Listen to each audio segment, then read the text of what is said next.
उपेंद्र कुशवाहा का उनके बेटे का मंत्री बनना और मंत्री बनने के बाद की स्थितियों में जिस तरीके से बदलाव हुआ, ये बदलाता है कि बीजेपी से लगता है कि दूरी है। बीजेपी से उपेंद्र कुशवाहा की बातचीत हो रही थी, खासकर अमित शाह से राज्यसभा चुनाव को लेकर के। उसी वक्त इनको कहा गया था कि आपको राज्यसभा बिल्कुल आसान तरीके से भेज दिया जाएगा, बशर्ते आप अपनी पार्टी का विलय कर लें। शुरुआती दिनों में तो ज़्यादा संघर्ष होता है और वो उपेंद्र कुशवाहा ने किया भी है, लेकिन शुरू से ही वो पार्टी बदलना, नेतृत्व के साथ मतभेद, कोई एक दो बार नहीं, तो ये कारण रहा और उसका हो सकता है कि वो खामियाजा वो जो भुगत रहे हैं। और अगर सच पूछा जाए तो दीपक प्रकाश मंत्री बनने से पहले पार्टी के प्राथमिक सदस्य थे या नहीं, इसमें भी शंका व्यक्त करने की जगह है। क्या प्रत्यक्ष और प्रमाण के बीच बिहार में आरएलएम और उपेंद्र कुशवाहा की राजनीति फंस चुकी है? आरएलएम का राजनीतिक भविष्य क्या अब खतरे में है और क्या उपेंद्र कुशवाहा एक बार फिर से नीतीश कुमार के साथ आ सकते हैं? ऐसे तमाम विषयों पर बातचीत करेंगे। हमारे साथ राजनीतिक विश्लेषक रामबंधु वत्स सर हैं। हमने एक इतिहास देखा है सर, कैसे रालोसपा का विलय जेडीयू में हुआ था। मौजूदा दौर की राजनीति देखिए, दीपक कुशवाहा मंत्री पद छोड़ने ही वाले हैं आगे, जैसा कि समीकरण दिख रहा है वो मंत्री देर तक रह नहीं पाएंगे। उपेंद्र कुशवाहा की ऊहापोह की स्थिति है, वाइफ विधायक हैं लेकिन मंत्री नहीं है। अब दीपक प्रकाश को मंत्री बनाया गया लेकिन एमएलसी नहीं बन पाए। कुछ ऐसी स्थिति क्या भविष्य में देखने को मिलेगी कि जो पहले हो चुका है, जेडीयू में विलय हो चुका है पार्टी का, क्या एक बार फिर से ऐसा रास्ता दिख रहा है या राजनीतिक भविष्य ऐसे दिख रही है कि उपेंद्र कुशवाहा एक बार फिर से नीतीश के साथ आने की स्थिति में आ रहे हैं? देखिए, उपेंद्र कुशवाहा की जो राजनीति है वो कई दफ़ा अनिश्चितताओं के दौर से गुजरी है। समता पार्टी से उन्होंने अपनी राजनीति शुरू की, फिर जदयू में आए, फिर आरजेडी में गए, फिर अपनी पार्टी बनाए, फिर जदयू में आए, फिर अपनी एक पार्टी बनाए। तो इस तरीके से वो हमेशा एक बदलाव उनकी राजनीति में रहा, कभी वो स्थिर होकर के राजनीति किए नहीं। यही कारण है कि वो समाजवादी आंदोलन के उपज हैं, जैसे लालू यादव हैं, नीतीश कुमार हैं, उसी तरीके से उपेंद्र कुशवाहा भी आए, जैसे रामविलास पासवान भी आए थे। लेकिन इनकी राजनीति इतनी अस्थिर रही कि अपनी जाति तक भी उनका पूरा फैलाव नहीं हो पाया, यानी नहीं बन पाया। जी, मतलब ये नहीं कह सकता है कि जैसे रामविलास पासवान या आज के समय में चिराग पासवान अपनी जाति के सर्वमान्य नेता हैं, वैसे कुशवाहा समाज के सर्वमान्य नेता उपेंद्र कुशवाहा हैं। हालांकि नीतीश कुमार ने इनको एक हमें कई दफ़ा महत्वपूर्ण अवसर दिया। 2004 में जब नीतीश कुमार संसद में थे, उस वक्त इनको बिहार विधानसभा में प्रतिपक्ष का नेता बनाया गया था। तो एक बहुत बड़ी जिम्मेवारी होती है। वो दौर था जब वो चाहते प्रतिपक्ष नेता के रूप में बिहार में अपने कद का काफ़ी विस्तार करते। और कुशवाहा ही नहीं, जैसे नीतीश कुमार लौकुश धानुक समीकरण के बाद अति पिछड़े जाति और फिर दलित और महादलित तक चले गए, दलित में भी उन्होंने महादलित बनाया, ऐसा कोई प्रयोग कर सकते थे। लेकिन हमेशा पाला बदलना और जहां भी रहे पार्टी के जो शीर्ष नेतृत्व हैं उनसे मतभेद, ये इनकी राजनीति की एक पहचान रही, जिसके कारण हमेशा पाला बदलते रहे और उसी के कारण इनकी राजनीति में कोई स्थिरता नहीं रही। यही कारण है कि कुशवाहा समाज के सर्वमान्य नेता नहीं बन पाए। हालांकि बिहार में कुशवाहा के बड़े नेता हैं, इसमें कोई संदेह नहीं। जब वो अपनी पार्टी भी बनाए तो उनका प्रदर्शन रहा। हालांकि वो जब अकेले लड़े तो शून्य में लड़े, 2020 में वो खाता भी नहीं खोल पाए थे।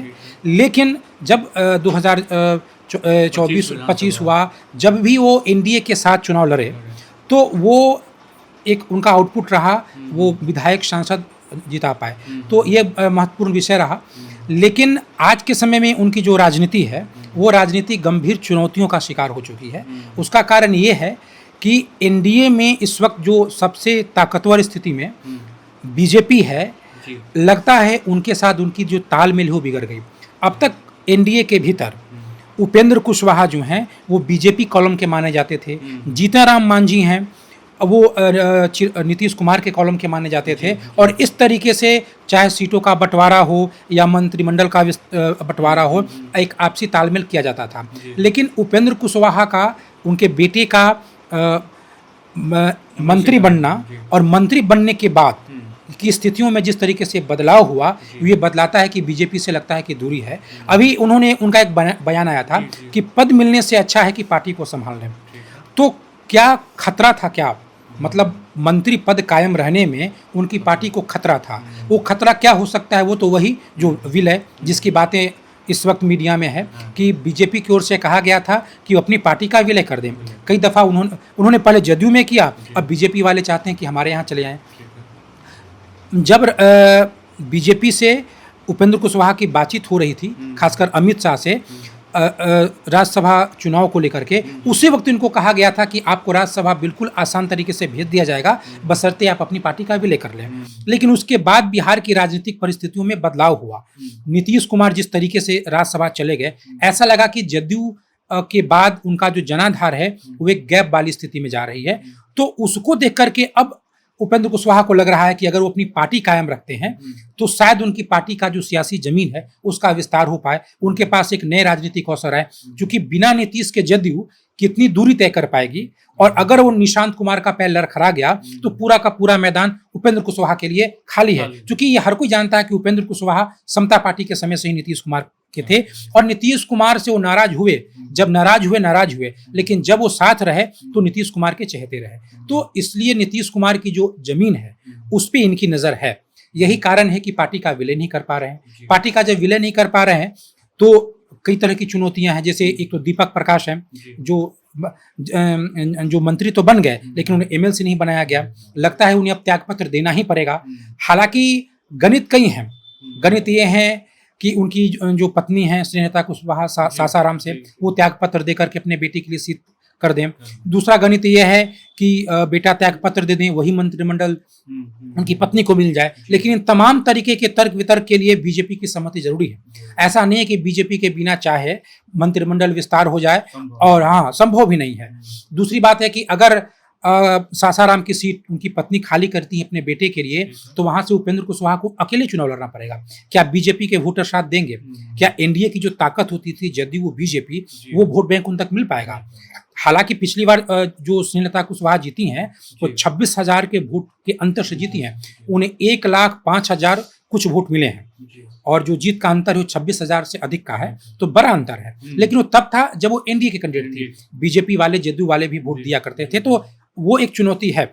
ऐसे में एक जो अवसर जिसकी आप चर्चा कर रहे हैं कि क्या वो फिर बीजेपी में ना विलय करके क्या जदयू में आ सकते हैं, क्योंकि जदयू में एक तरीके से समझिए कि जो उनकी राजनीति की जो वैचारिक पृष्ठभूमि रही है वो जदयू के करीब है। उन्होंने बयान भी दिया है कि मैं जदयू के काफी करीब हैं, तो वो, और पहले भी वो जदयू में विलय कर चुके हैं, तो क्या इस वक्त वो जदयू में विलय कर देंगे? क्योंकि अभी उनके पास जो 4 विधायक हैं उनमें से 3 के टूटने का खतरा भी हो सकता है। वो पहले भी बागी हो चुके थे, दोबारा अगर बागी हों और बीजेपी अपना दरवाजा खोल दिए तो इनकी पार्टी में भी टूट हो जाएगा। ऐसे में क्या वो जदयू में विलय करके कम से कम अपनी जो ताकत है विधायकों की, उससे तो जदयू को लाभान्वित कर पाएंगे। ये एक अवसर है, लेकिन इसमें भी चुनौती है कि जदयू का जो नेतृत्व है वो किस हद तक नीतीश कुमार के पास है। ये बड़ा जी हाँ, कौन है इस वक्त जो जदयू का निर्णय ले रहा है, और जदयू के निर्णयों पे क्या बीजेपी का प्रभाव है या नहीं, ये भी एक बहुत बड़ा मसला है। क्योंकि अगर यहाँ भी बीजेपी का प्रभाव रहा तो ये भी दरवाजे उपेंद्र कुशवाहा के लिए बंद हो जाएंगे। और तब उपेंद्र कुशवाहा क्या करेंगे? अपनी पार्टी के साथ उपेंद्र कुशवाहा क्या करेंगे? राजनीति में प्रायः नेता संघर्ष करते हैं।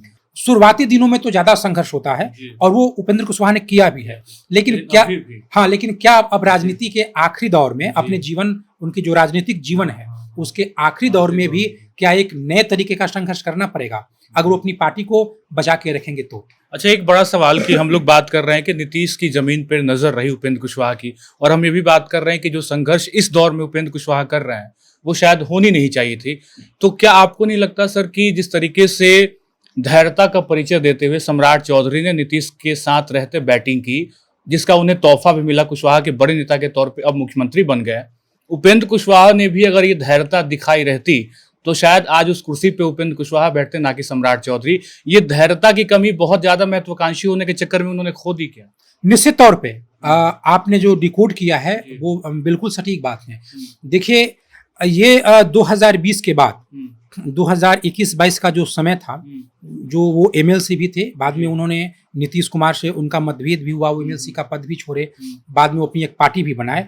तो जो दूसरी बार उन्होंने जब पार्टी बनाया तो वो दौर था जब नीतीश कुमार की जो के सेहत के बारे में जो अटकलेबाजी चल रही हैं, तो उसके बाद नीतीश कुमार के स्वास्थ्य में भी फर्क आया है। या ऐसा भी कह सकते हैं कि जो जदयू के जो जितने भी निर्णय हैं उनमें नीतीश कुमार का जो एकाधिकार रहा है उसमें कुछ कमी आ गई है। लेकिन जिस वक्त वो पार्टी छोड़ रहे थे उस वक्त नीतीश कुमार थे, नीतीश कुमार बेहद प्रभावशाली थे, हर निर्णयों में उनकी बात मानी जाती थी या चलती थी, जो भी हो। तो वो वक्त था जब नीतीश की उनकी दूरी रही। अगर वो नीतीश कुमार के साथ रहते तो 2000 खासकर जो आरसीपी सिंह वाली जो घटना घटी उसके बाद वो साथ रहते, फिर साथ में अगर वो नीतीश कुमार के साथ में रह करके पार्टी के अंदर रह करके अगर वो 2024 का चुनाव होता, 2025 का चुनाव होता, तो आज वो जो सम्राट चौधरी वाली स्थिति थी वो नहीं हो सकती थी। क्योंकि नीतीश कुमार ये चाहते थे कि उनके बाद उसी समीकरण, उसी जातिगत समीकरण का, राजनीतिक समीकरण का कोई नेता बने जिसकी उनकी अपनी राजनीतिक जमीन है, लेकिन निशांत कुमार न बने ताकि उन पे वंशवाद का आरोप न लगे। ऐसे में सम्राट चौधरी आए। शुरुआती दिनों में तो सम्राट चौधरी नीतीश कुमार के बीच मतभेद भी था, टसल रहा था, लेकिन सम्राट चौधरी बहुत ही काबिलियत से नीतीश कुमार के चहेते बन गए। समय रहते खुद को झुका लिया और उसको चहेते बन गए। जब 2022 में एनडीए में पुनर्वापसी हुई नीतीश कुमार की, तब से सम्राट चौधरी जो थे उनका जो बॉडी लैंग्वेज नीतीश कुमार के प्रति बदल गया। तो और उसका पुरस्कार उनको मिला। 2025 में सम्राट चौधरी का अच्छा तालमेल देखा गया चुनाव प्रचार के दौरान भी। नई सरकार बनी, उस सरकार में तो सम्राट चौधरी का नीतीश कुमार के साथ ऐसा तालमेल हो गया कि बीजेपी के भी कुछ नेताओं ने पार्टी के अंदर इस तरह की शंका जाहिर की या इस तरीके से वो व्यंग करते थे कि सम्राट चौधरी बीजेपी के नेता हैं या जदयू के नेता हैं। तो दूसरी बात है कि हमेशा नीतीश कुमार जाते थे कभी लोगों के सामने मंच पे, तो कभी पिता सम्राट चौधरी के पिता के सामने बोलते थे कि हम इसको बहुत आगे बढ़ाएंगे। तो जो तालमेल रहा है वो उपेंद्र कुशवाहा नहीं कर पाए। अगर उपेंद्र कुशवाहा रहते तो हो सकता था कि वो जो पुरस्कार नीतीश कुमार के द्वारा दिया गया सम्राट चौधरी को, वो उपेंद्र कुशवाहा के द्वारा दिया जाता। वो तो समता पार्टी के समय से ही थे और वो वही साध थे। जैसे ऐसे शकुनी चौधरी, सम्राट चौधरी के पिता भी समता पार्टी के समय से रहे, बाद में वो आरजेडी में चले गए, लेकिन वो शकुनी चौधरी थे, सम्राट चौधरी नहीं थे। मुख्यमंत्री शकुनी चौधरी नहीं बने, यहाँ तो उपेंद्र कुशवाहा ही थे। ये लोग साथ चलने वाले थे। तो ऐसे ये अगर होता तो निश्चित तौर पे उपेंद्र कुशवाहा ये भी एक अवसर खो दिए। और इसका कारण रहा शुरू से ही वो पार्टी बदलना, नेतृत्व के साथ मतभेद, कोई एक दो बार नहीं, तो ये कारण रहा। और उसका हो सकता है कि वो खामियाजा वो जो भुगत रहे हैं, अब जब वो अपने राजनीतिक सफर को ऑडिट करेंगे तब इस निष्कर्ष पर निश्चित तौर से पहुंचेंगे। क्या पारिवारिक कलेश भी उपेंद्र कुशवाहा के परिवार में दिखता है? क्या आपको 10% या 5% भी, बहुत बड़ा परिवार तो नहीं है राजनीतिक परिवार, लेकिन अगर देखें तो उनकी पत्नी, फिर दीपक प्रकाश की खुद उनकी वाइफ, जो नाम तो मैं भूल रहा हूं, तो क्या इन 4 लोगों में भी एक बड़ा टसल दिखता है क्या, जो कि पद को लेके और आगे बढ़ने की महत्वाकांक्षा में चीजें गड़बड़ हो रही है? देखिए, जो पारिवारिक टकराहट जिस तरीके से लालू यादव के परिवार में है, उस तरीके से कोई खबर तो नहीं है, लेकिन इनके साथ जो परिवार से संबंधित जो समस्या ये है कि अभी तक उपेंद्र कुशवाहा सक्रिय रहे। उनके साथ कभी कभी पार्टी के मीटिंग में उनकी पत्नी भी आया करती थी, लेकिन उनके बेटा और उनकी बहू कभी भी पार्टी के बैठक में, पार्टी के किसी सम्मेलन में कभी वो शामिल नहीं होते थे। और अगर सच पूछा जाए तो दीपक प्रकाश मंत्री बनने से पहले पार्टी के प्राथमिक सदस्य थे या नहीं, इसमें भी शंका व्यक्त करने की जगह है। जी, जब कोई व्यक्ति पार्टी में शामिल नहीं है, अगर कोई सदस्य होगा तो ही शामिल होगा। तो छोटी बड़ी कभी मीटिंग में शामिल नहीं हो रहा। टिकट बंटवारों से लेकर के बहुत सारा तामझाम होता है पार्टी में, कभी नहीं हुआ। प्रायः देखा जाता है कि अगर पिता की कोई पार्टी हो तो बहुत सारे निर्णय बेटे ही कर लेते हैं। ऐसा दीपक प्रकाश के बारे में कभी नहीं कहा गया। लालू यादव के सामने कई दफा मंच पे, कई दफा राजनीतिक कार्यक्रमों में लालू यादव की बेटी हैं, बेटा है आया जाया करते थे। तेजस्वी चिराग पासवान भी जाया करते थे, लेकिन ये कभी आए नहीं। तो ये भी एक समझने वाली बात है कि क्या मंत्री बनने से पहले वो पार्टी के प्राथमिक सदस्य थे या नहीं। ऐसे में वो आए, वो मंत्री बन गए, उसके बाद उनकी बहू आई और बहू को भी पार्टी में पद देने की बात आ गई। तब जाकर के और जो सदन होता है विधान परिषद का और विधानसभा का, उसमें बहुत सारी समितियां होती हैं। तो बतौर एमएलसी जिस समिति में उपेंद्र कुशवाहा थे, उसी समिति में अपनी बहू को भी वो रख देंगे अपने बाद, इस तरह की बातें होने लगी। तो इसको लेकर के भी पार्टी में बहुत नाराजगी हो गई कि पार्टी में अब टिकट अपने बेटा को, अपनी बेटी को, मंत्री दिए अपने बेटा को, अगर कोई विधान परिषद में समिति भी है वहाँ अपनी बहू को। तो इस तरीके से बिल्कुल परिवारवाद के जिस तरीके से जीतन राम मांझी हैं उसी तर्ज पर उपेंद्र कुशवाहा चलने लगे। तो इसको लेकर के एक जो टसल है उनके कार्यकर्ताओं में हुआ और इसका कहीं ना कहीं खामियाजा 3 विधायकों सहित कई पार्टी पदाधिकारियों की बगावत भी थी। जिस समय 3 विधायक बागी थे उसमें पार्टी के कई पदाधिकारी, कई बड़े पदाधिकारी, वरिष्ठ पदाधिकारी, ऐसे पदाधिकारी जो पार्टी को चुनाव के समय में आर्थिक सहायता भी देते थे या यूं कह सकते हैं कि फाइनेंसर भी थे, वो सब के सब बागी हो गए थे। सब के सब दिल्ली में उनकी बैठक हो रही थी, नोएडा में, गाजियाबाद में बैठक हो रही थी। तो ये जो हाँ ये है कि उनकी पत्नी, बेटे, बहू के बीच आपसी टकराहट नहीं है, क्योंकि वो सबको तो सेट ही कर रहे हैं, हर किसी को तो जगह दे ही रहे हैं। लेकिन हाँ, परिवार के कारण उनके राजनीतिक परिवार में, उनके पार्टी रूपी परिवार में निश्चित तौर पे टकराहट थी। बिल्कुल, तो ये कहीं ना कहीं अलग डिकोड करने की बात है कि परिवार के बीच ही एक पार्टी वाला परिवार कहीं ना कहीं सवालों के घेरे में, कार्यकर्ता नाराज, चूंकि दीपक प्रकाश को मंत्री बनाने की बात हुई, मंत्री बने भी, लेकिन एमएलसी तो फिलहाल नहीं बन पा रहे। देखना होगा किस तरीके से आरएलएम का राजनीतिक भविष्य होगा, क्या पुराना वाला हाल ही इस नई पार्टी का हो जाएगा। उपेंद्र कुशवाहा की राजनीति पे बड़ा सवाल भी है, क्योंकि मौके बहुत हैं, जैसा कि सर ने बताया कि 2004 का वो मौका, या फिर 2020 के बाद नीतीश के साथ उनकी किस तरीके से पैठ रही, कहाँ कमियां आ गई, कहाँ सम्राट आगे निकल गए कुशवाहा के नेता के तौर पे, और कहाँ कुशवाहा के नेता के तौर पे उपेंद्र कुशवाहा की राजनीति पीछे आ गई। तमाम विषयों पर हमने बातचीत की राजनीतिक विश्लेषक रामबंधु वत्स सर से। तमाम वीडियो आपको कैसा लगा, सारी जानकारी कैसे लगी, कमेंट करके जरूर बताइएगा। यूट्यूब पे हमें सब्सक्राइब करिए, फेसबुक पे फॉलो करिए। बहुत बहुत शुक्रिया।